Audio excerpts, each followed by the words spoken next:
Subscribe करंतु एबे हम चैनल को और प्रेस करंतु बेल आइकन को जहा द्वारा लेटेस्ट वीडियो रो नोटिफिकेशन आपण मानन को सर्वप्रथम मिलिबो।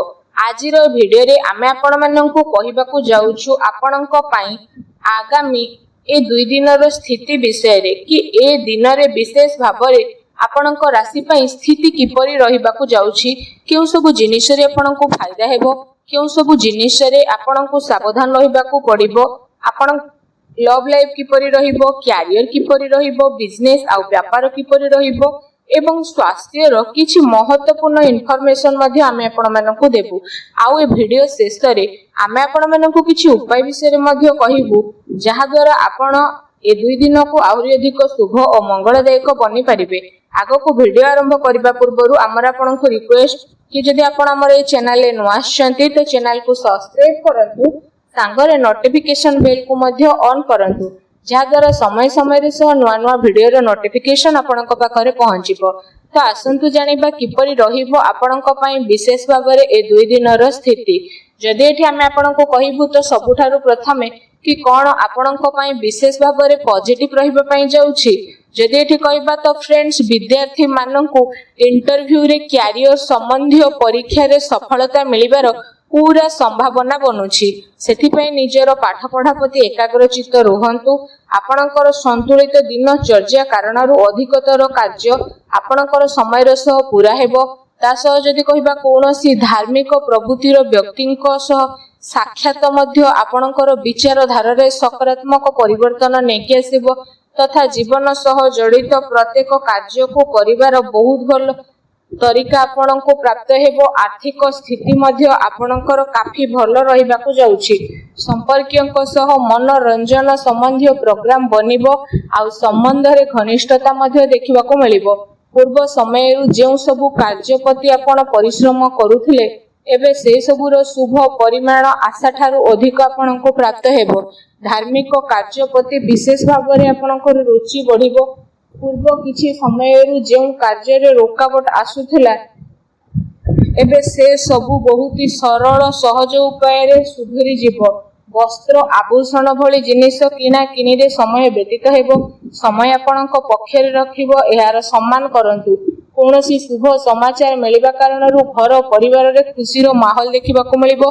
आपणकर परिश्रम द्वारा कोनोसी महत्वपूर्ण कार्य संपन्न मध्य हेबो। आपणक योग्यता आ क्षमता उपरे परिवार सदस्य माने गर्व अनुभव करिवे।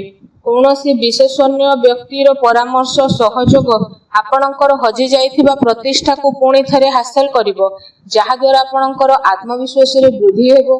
घरे कोनोसी धार्मिक आयोजन मध्य संपन्न आपणकर हेबो। ए दिन आपणक पई बहुत ही भल दिन सिद्ध हेबो। ए दिन रे आपणको नुआ नुआ सफलता मिलिबार अनेक ही जोग बनुछि। आसंतु जानिबा आपणक पई कोन ए दिन रे नेगेटिव रहिबो। फ्रेंड्स को सहित विशेष भाबरे अजथा बुला बुली रे निजर टाइम को वेस्ट करंतु नाही। निजर शारीरिक ऊर्जा को बनै के रखंतु।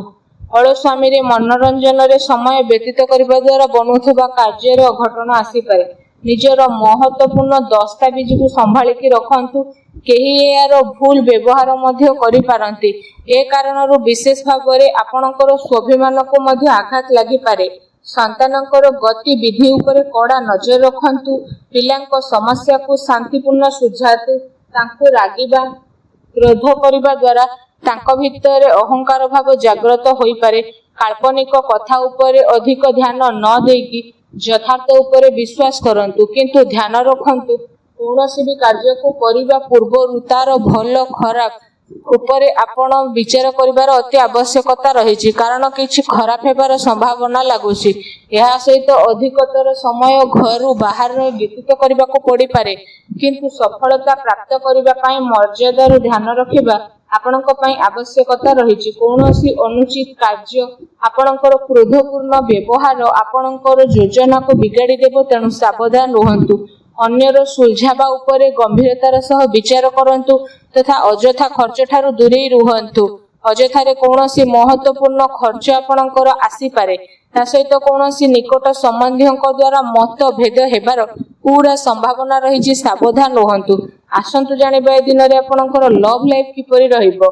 विवाहित जीवन आपणकर सुखमय रहिबो। ପ୍ରେମ ସମ୍ବନ୍ଧରେ କାଫି ମଜବୁତତା ଆସିବ।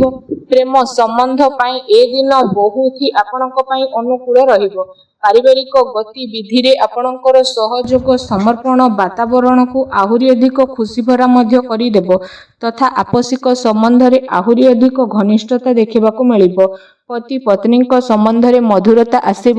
କୌଣସି ବି ମହତ୍ତ୍ୱପୂର୍ଣ୍ଣ କାର୍ଯ୍ୟରେ ନିଜ ଜୀବନସାଥୀଙ୍କର ପରାମର୍ଶ ଅବଶ୍ୟ ନିଅନ୍ତୁ। ଏ ଦିନ ପ୍ରେମ ସମ୍ବନ୍ଧକୁ ଆହୁରି ଅଧିକ ମଜବୁତ ବନେଇବା ପାଇଁ ଗୋଟେ ବହୁତ ହି ଭଲ ଦିନ ସାବ୍ୟସ୍ତ ହୋଇଯିବ। ଆସନ୍ତୁ ଜାଣିବା ଏ ଦିନରେ ଆପଣଙ୍କର ବ୍ୟବସାୟ ଆଉ କ୍ୟାରିୟର କିପରି ରହିବ। ବିଶେଷ ଭାବରେ ଗ୍ରହଙ୍କର ସ୍ଥିତି ଆପଣଙ୍କ ସପକ୍ଷରେ ଯିବ।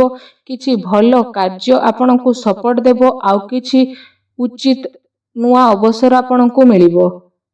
ଚାକିରି ପେଶା ବ୍ୟକ୍ତି ନିଜର କାର୍ଯ୍ୟକୁ ବହୁତ ଅଧିକ ଧ୍ୟାନପୂର୍ବକ କରିବେ। କୌଣସି ଭୁଲ ହେବାର ସମ୍ଭାବନା ମଧ୍ୟ ରହିଛି। ଦୈନିକ ଆୟରେ ଯେହେତୁ ବୃଦ୍ଧି ହେବ ତ ଆପଣ ନୂଆ ନୂଆ କାର୍ଯ୍ୟକୁ ମଧ୍ୟ ଆପଣେଇବେ ଆଉ ଧ୍ୟାନ କେନ୍ଦ୍ରିତ ମଧ୍ୟ କରିବେ। କୌଣସି ନୂଆ ପ୍ରପର୍ଟି ମିଳିବାର ସମ୍ଭାବନା ରହିଛି। ଚାକିରି ପେଶା ବ୍ୟକ୍ତିଙ୍କୁ ନିଜର ଟାର୍ଗେଟ ପୂରା କରିବାରେ ବଡ଼ ଲାଭ ମଧ୍ୟ ପ୍ରାପ୍ତ ହେବ। କୌଣସି ନୂଆ ପଦପ୍ରାପ୍ତିର ଯୋଗ ମଧ୍ୟ ବନୁଛି। କୌଣସି ବି ଡିଲ୍ ଫାଇନାଲ କରିବା ସମୟରେ ଭାବି ଚିନ୍ତିକି କାମ କରନ୍ତୁ। ଲାଭର ମାର୍ଗ ପ୍ରସ୍ତୁତ ହେବାର ବିଶେଷ ଭାବରେ ଯୋଗ ବନୁଛି। ଅର୍ଥାତ୍ ସମୟର ଭରପୁର ସଦ୍ ଉପଯୋଗ ଆପଣ କରନ୍ତୁ। ସବୁ ପ୍ରକାରର ଗତିବିଧି ସୁଚାରୁ ରୂପେ ରହିବ ଏବଂ ଚାକିରି ପେଶା ବ୍ୟକ୍ତିମାନଙ୍କୁ ନିଜର କାର୍ଯ୍ୟ ଉପରେ ଟିକେ ସାବଧାନ ରହିବାର ଅତି ଆବଶ୍ୟକତା ରହିଛି। ଅନ୍ୟଥା ଅଧିକାରୀ ବର୍ଗଙ୍କର କ୍ରୋଧର ଶିକାର ହେବା ପାଇଁ ଆପଣଙ୍କୁ ପଡ଼ିପାରେ। ବ୍ୟବସାୟିକ ବିଚାର ସମ୍ବନ୍ଧୀୟ ବାତାବରଣ କୌଣସି ବି କାର୍ଯ୍ୟକୁ ଆପଣ ସ୍ଥଗିତ କରିକି ରଖନ୍ତୁ। ଆର୍ଥିକ ସାଧନରେ ଆପଣଙ୍କର ବୃଦ୍ଧି ହେବ ଏବଂ କୌଣସି ପ୍ରକାରର ଅନୁଚିତ କାର୍ଯ୍ୟକୁ କରିବାରୁ ଆପଣଙ୍କୁ ଦୂରେଇ ରହିବାକୁ ପଡ଼ିବ। ପ୍ରପର୍ଟି ସମ୍ବନ୍ଧିତ କାର୍ଯ୍ୟରେ ପେପର ୱାର୍କରେ ମଧ୍ୟ ଆପଣ ଅଧିକ ଧ୍ୟାନ ଦେବେ। ଟିକେ ଅସାବଧାନତା ଆପଣଙ୍କୁ କୌଣସି ବଡ଼ ମୁସ୍କିଲରେ ମଧ୍ୟ ପକାଇ ପାରିବ। ଚାକିରି ପେଶା ବ୍ୟକ୍ତିଙ୍କ ଉଚ୍ଚ ଅଧିକାରୀ ବର୍ଗ ମଧ୍ୟ ପ୍ରସନ୍ନ ରହିବେ। ପ୍ରମୋସନ ମିଳିବାର ମଧ୍ୟ ବିଶେଷ ରୂପରେ ଯୋଗ ବନୁଛି। ଆସନ୍ତୁ ଜାଣିବା ଆପଣଙ୍କର ସ୍ୱାସ୍ଥ୍ୟ କିପରି ରହିବ। ତ ସ୍ୱାସ୍ଥ୍ୟ ବିଷୟରେ ଯଦି କହିବା, ବାହନ ଆଦି ବିଷୟରେ ଆପଣଙ୍କୁ ଆଘାତ ଲାଗିବାର ବିଶେଷ ରୂପରେ ସମ୍ଭାବନା ରହିଛି। ତେଣୁ ଆପଣ ଅତ୍ୟଧିକ ସାବଧାନ ହୋଇକି ରୁହନ୍ତୁ। ତା ସହିତ ଆପଣଙ୍କ ସ୍ୱାସ୍ଥ୍ୟ ବହୁତ ହି ଭଲ ରହିବ। ଏହା ସହିତ ନିଜ ସ୍ୱାସ୍ଥ୍ୟକୁ ଆହୁରି ଅଧିକ ଭଲ ରଖିବା ପାଇଁ ଆପଣ ଡେଲି ଯୋଗ କରନ୍ତୁ, ବ୍ୟାୟାମ କରନ୍ତୁ। ଏବେ ଆସନ୍ତୁ ଜାଣିବା ଆପଣଙ୍କ ପାଇଁ କ'ଣ ବିଶେଷ ଉପାୟ ରହିଛି। ଆପଣ ବିଶେଷ ଭାବରେ ସ୍ନାନ ଆଦି କରିସାରିବା ପରେ ଭଗବାନ ବଜରଙ୍ଗବାଲୀଙ୍କ ମନ୍ଦିରକୁ ଯାଆନ୍ତୁ। ଆଉ ଭଗବାନ ବଜରଙ୍ଗବାଲୀଙ୍କୁ ଆପଣ ଗୁଡ଼ ଆଉ ଚଣା ପ୍ରସାଦ ରୂପେ ଅବଶ୍ୟ ଅର୍ପଣ କରନ୍ତୁ।